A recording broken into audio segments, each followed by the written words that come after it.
इसी ताकत को, इसी आवाज़ को दबाने का ये एक तरीका है कि समाज को आपस में लड़वा दो। और लड़ाने की ये साजिश बहुत पहले से है। अंबेडकर और गांधी की लड़ाई हम सभी जानते हैं, ये साजिश तब से ही है। भारत को आज़ाद हुआ आज 78 साल हो गए। अगर बाबा साहब संविधान नहीं लिखते, हमें राइट नहीं देते, तो मैं साहित्य गाते हुए घुस भी नहीं पाती। ये ताकत है संविधान की। ये जो एक पूरा मूवमेंट चला, दलित आंदोलन चला, ये उसकी ताकत है। ये उसी ताकत को तोड़ने की कोशिश है। मुझे याद है एक बड़ी कंपनी है जो कि स्कूटर बनाती है, बजाज। जब उनको कहा गया कि निजी क्षेत्र में आरक्षण को लागू करो, तो उन्होंने कहा अगर मुझे दलित लोगों को लेना पड़ा तो मैं अपनी कंपनी बंद कर दूंगा। इस तरह के स्टेटमेंट थे। मतलब आप सोचिए कि कितना ज़्यादा माहौल ऐसा है जो कि एंटी दलित है, जो कि कल्पना ही नहीं कर सकते कि उनकी फैक्ट्रियों में, उनकी कंपनियों में, उनके कॉर्पोरेट सिस्टम में दलित लोग काम करेंगे। एक बड़ी चुनौती हमारे सामने खड़ी है और मैं एज ए राइटर और एक्टिविस्ट अपनी चिंता जाहिर कर रही हूँ कि ये क्या है जो चल रहा है। कल हमारे एक साथी ने फ़ोन किया और मैंने शायद 2 घंटे उनसे बात की कि ये जो चल रहा है ये ठीक नहीं है, ये आपस की लड़ाई गलत बात है और हमें इस पर काम करना पड़ेगा।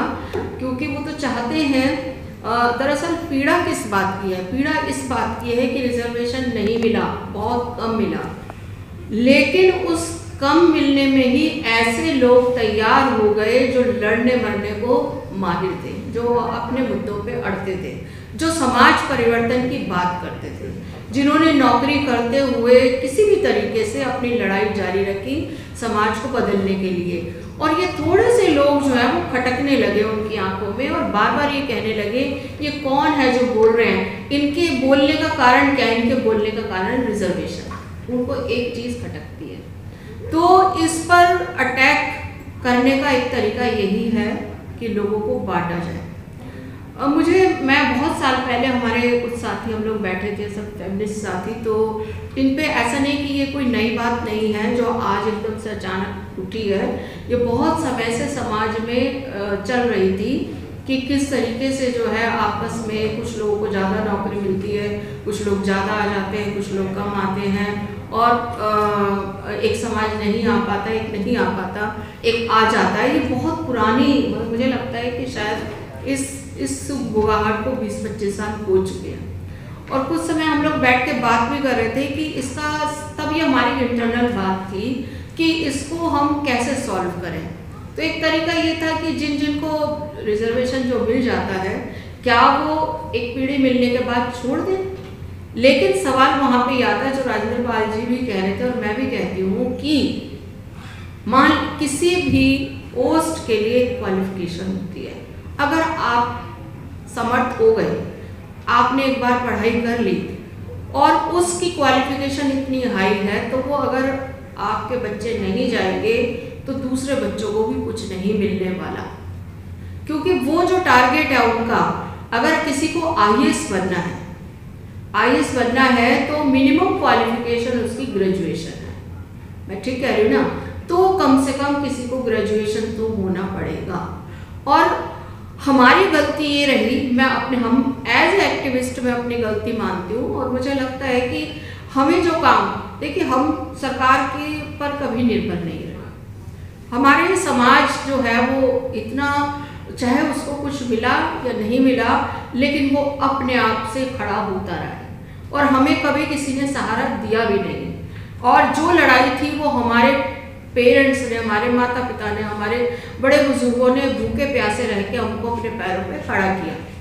चाहे पहली पीढ़ी हमारी अनपढ़ थी, लेकिन मैं फर्स्ट जनरेशन हूँ अपनी, जो पढ़ लिख करके मैं आगे आई हूँ। ये फर्स्ट जनरेशन है। तो फर्स्ट जनरेशन जब बोलने लगी है तो असली प्रॉब्लम वही है और ये प्रॉब्लम हमारे भाइयों को नहीं है। मैं ये कहती हूँ ये हमारे समाज की प्रॉब्लम नहीं है, ये पैदा की गई प्रॉब्लम है। और मुझे लगता है कि इस चीज़ से हमें जो है अंदर अपने झांकने का भी मौका, हमें अंदर भी झांकना चाहिए कि हम कहाँ पर फेल हुए हैं, हम क्यों नहीं इस तरीके से सब लोग को जोड़ पाए या सब लोग को इकट्ठा कर पाए। मुझे लगता है कि इसका अगर हम विश्लेषण करें तो हम ये पाते हैं, चूँकि मैं बता रही हूँ हमारी फर्स्ट जनरेशन है, और मुझे लगता है किसी किसी की हो सकता है सेकंड जनरेशन हो, इससे ज़्यादा नहीं है। मतलब मेरी थर्ड जनरेशन वाले तो भी है ही नहीं। तो अगर फर्स्ट जनरेशन ने जो पाया, सेकंड जनरेशन को जो मिला, लेकिन कहाँ है लोग? समाज में जाने के लिए लोग कहाँ हैं? हमें तो अपनी नौकरी बचाना ही भारी पड़ जाता है। पूरी ज़िंदगी नौकरी, जो रिजर्वेशन से नौकरी मिली उसको बचाने में ताकत खत्म हो जाती है। बावजूद इसके उस नौकरी को बचाते हुए, उस इज्जत को बचाते हुए समाज में लोग काम करते रहे, और आज उसी का परिणाम है कि आप देख रहे हैं, मैं सामने देख रही हूँ हमारे कितने सारे युवा साथी, सोशल मीडिया जो ये सब चल रही है, फिल्मिंग है, उसी का परिणाम है। आज उन्होंने हमें साधन नहीं दिए कि वो हमारी फिल्म बनाए, तो हमारी फिल्में बनने लगी, तरह तरह की फिल्में बनने लगी, कास्ट इशू पे बनने लगी, जेंडर इशू पे बनने लगी, और लड़ाइयाँ फिल्मों से लड़ी जाने लगी। लोगों ने कहा कि कोई तुम्हारी पीड़ा लिखने वाला नहीं, तो हमारे साहित्यकार हो गए, काफ़ी सारे साहित्यकार हो गए, उनके साहित्य को टक्कर देने लगे। लोगों ने उनका साहित्य पढ़ना छोड़ करके दलित साहित्य पढ़ना शुरू कर दिया। महाराष्ट्र में तो दलित साहित्य, जो दलित साहित्य नहीं था वो दलित साहित्य के आगे फीका पड़ गया, इतना पावरफुल साहित्य लिखा। तो ये सारी बातें थी। लोगों ने जब देखा कि इनके थोड़े बहुत जो भी पहुंचे, 0.1% लोग जो भी पढ़े लिखे, वो तो बहुत ही पावरफुल लोग हैं, वो बहुत शक्तिशाली है, वो बोलने में चूकते नहीं है, वो लड़ने खड़े हो जाते हैं। इसी ताकत को, इसी आवाज़ को दबाने का ये एक तरीका है कि समाज को आपस में लड़वा दो, और लड़ाने की ये साजिश बहुत पहले से है। अंबेडकर और गांधी की लड़ाई हम सभी जानते हैं। ये साजिश तब से ही है कि जब हमने तय कर लिया कि हम एक वर्ग के साथ रहेंगे और उसके साथ ही हमारा जीवन। देखिए, अभी मैं साहित्य अकादमी के मंच पे थी, तो वहाँ पर तमाम तरह के लोग थे, मार्क्सवादी भी थे और गांधीवादी भी थे। तो उनमें से बहुत लोग ये कह रहे थे हमें आज़ादी के बाद कुछ नहीं मिला। तो मैंने कहा आपको तो मिला ही हुआ था ना, तो आपको क्या कदर है? मिला तो हमें है ना, जो भी मिला संविधान के तरीके से। आज़ादी की सबसे बड़ी नेमत जो है वो भारत का संविधान लिखा जाना है। आप उसको रिकॉग्नाइज ही नहीं करते, क्योंकि आपके जीवन में कोई फर्क नहीं पड़ा। आप गुलाम थे तब भी प्रभुत्वशाली थे, आप आज़ाद हो गए तब भी और ज़्यादा प्रभुत्वशाली हो गए। तो आपको कभी लगा ही नहीं कि आपको कुछ मिला। लेकिन मिला हमारे जैसे लोगों को संविधान के माध्यम से, जो थोड़ा बहुत भी मिला। भारत को आज़ाद हुए आज 78 साल हो गए। अगर बाबा साहब संविधान नहीं लिखते, हमें राइट नहीं देते, तो मैं साहित्य अकादमी में घुस भी नहीं पाती। ये ताकत है संविधान की। ये जो एक पूरा मूवमेंट चला, दलित आंदोलन चला, ये उसकी ताकत है। ये उसी ताकत को तोड़ने की कोशिश है। अभी मुझे लगता है कि जिस तरीके से हमारी पॉलिटिकल पार्टी बनने लगे, छोटे छोटे पार्टियां बनने लगी हैं, लोग अपना जो है अपने राइट के लिए अपने छोटे समूह बनाते हैं, छोटी पार्टी। अगला हमला उस पर होगा। अगला हमला उस पर क्या होगा कि सिर्फ एक या दो पार्टी रहेंगी, बाकी छोटी पार्टी, क्षेत्रीय पार्टियों को खत्म करने की लड़ाई भी होगी। क्योंकि ये क्षेत्रीय पार्टियां जो हैं, ये एक लोगों की आवाज़ है, बार्गेनिंग पावर है। वो अपने अधिकारों के लिए बार्गेन करते हैं। हमारे क्षेत्र में लाओ, ये चीज़ें लाओ, ट्रेन लाओ, ले लाओ, उद्योग धंधे लाओ, तब हम आपके साथ जुड़ेंगे। तो अगला जो हमला है वो इन पॉलिटिकल पार्टियों पे भी होगा, जो क्षेत्रीय पार्टियां हैं। तो साथियों, जो हमारी लड़ाई थी, हमारी लड़ाई थोड़ी आगे बढ़ी थी। रिजर्वेशन से सरकारी नौकरियों में आगे बढ़ करके निजी क्षेत्र में आई। मुझे याद है एक बड़ी कंपनी है जो कि स्कूटर बनाती है, बजाज। जब उनको कहा गया कि निजी क्षेत्र में आरक्षण को लागू करो, तो उन्होंने कहा अगर मुझे दलित लोगों को लेना पड़ा तो मैं अपनी कंपनी बंद कर दूंगा। इस तरह के स्टेटमेंट थे। मतलब आप सोचिए कि कितना ज़्यादा माहौल ऐसा है जो कि एंटी दलित है, जो कि कल्पना ही नहीं कर सकते कि उनकी फैक्ट्रियों में, उनकी कंपनियों में, उनके कॉर्पोरेट सिस्टम में दलित लोग काम करेंगे। ये सरकारी नौकरियों में थोड़ी बहुत जो भागीदारी हुई, जो कि बहुत कम हुई, जो कि बता रहे थे राजेंद्र पाल जी, अगर 50,000 लोग की जरूरत थी तो 5,000 लोग भरे गए, बाकी 45,000 पोस्ट खाली रही। उन 5,000 की आवाज़ से ही प्रॉब्लम है, और ये आवाज़ ना एक सामूहिक आवाज़ बने, तो इसके लिए उनका ये प्रयास है कि रिजर्वेशन ख़त्म करने की तैयारी लगे। ये पहला स्टेप है उनका।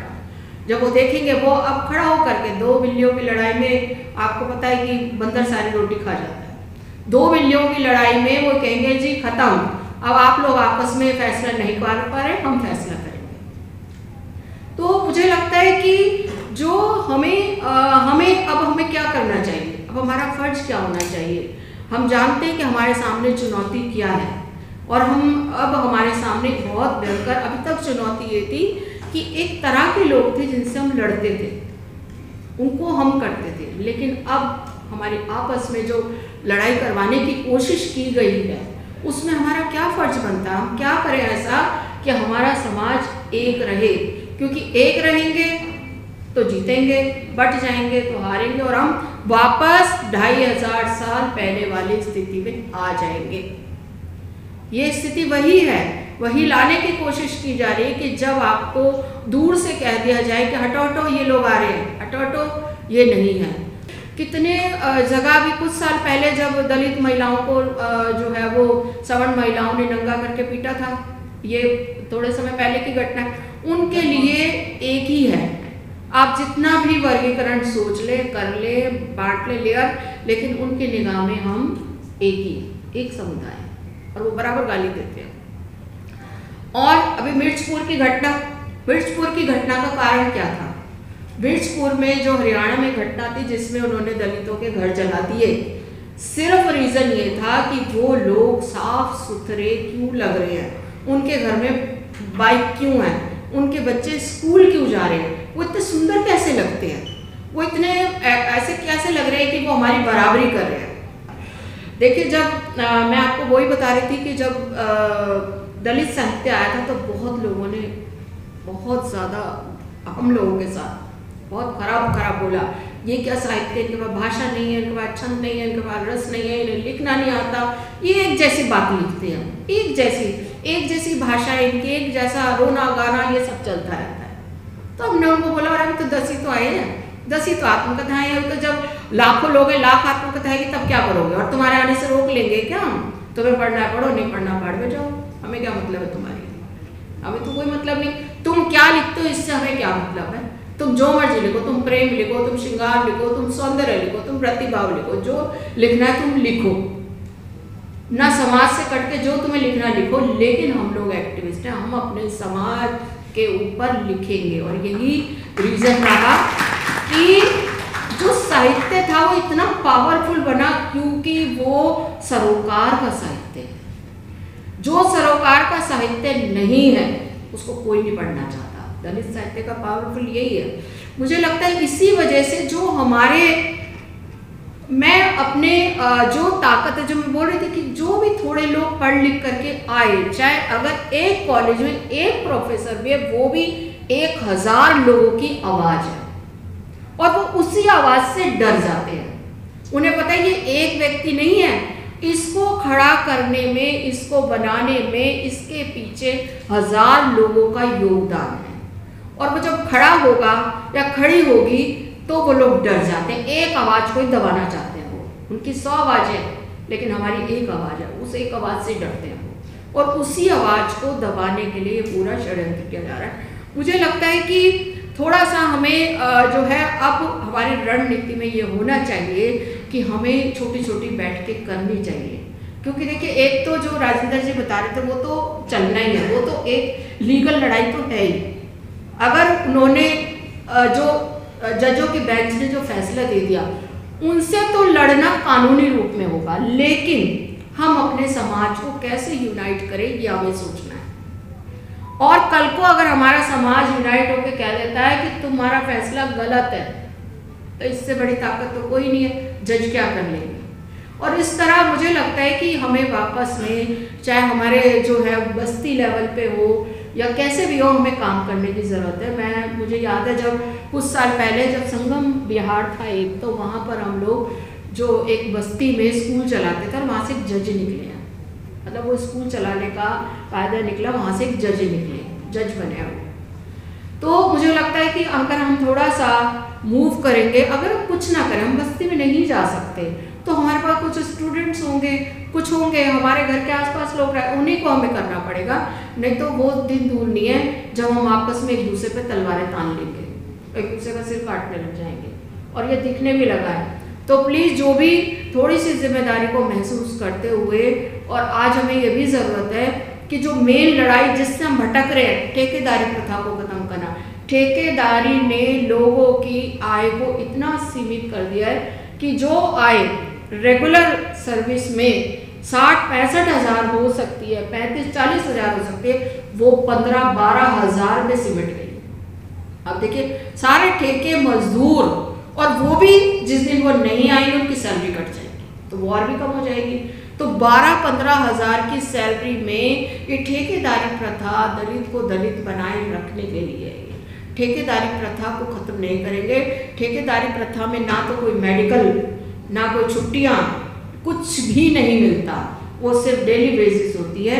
उसमें आपने ठेके पे काम, आपको रोज महीने का आपको 12-15 हज़ार मिल रहा है, और उसमें जब आप 5-6 दिन छुट्टी कर गए तो आपके पैसे कट गए। तो ये हमारे सामने जो चुनौतियाँ हैं, मुझे एक बार चंद्रभान जी से मेरी बात हो रही थी, मैं थोड़ी सी इस बात को ऐसे समझती हूँ, जब लोग कंपेयर करने लगते हैं कि इस समाज को ज़्यादा मिला, इसको कम मिला।